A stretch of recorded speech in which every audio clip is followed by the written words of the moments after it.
130 টাকার একটা মাল সাবক দিবি, তবেও খেয়ে এর হলো। কত বড় মানুষের চিন্তা ভাবনা ভুল দেখে। মনে রাখবে, মাথায় রাখবে একটা কথা বলবে।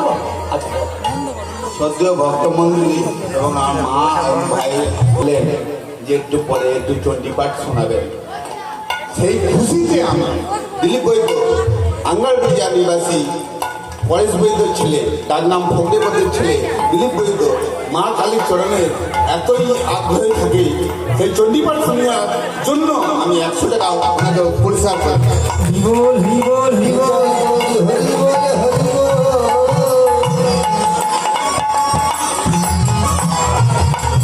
ভগবানের কাছে কোনোদিন ক্ষমা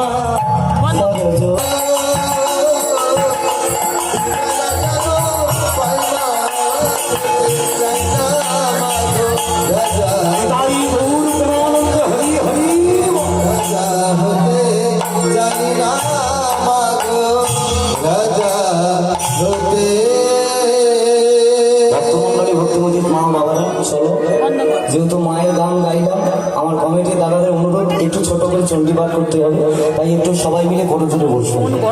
মায়ের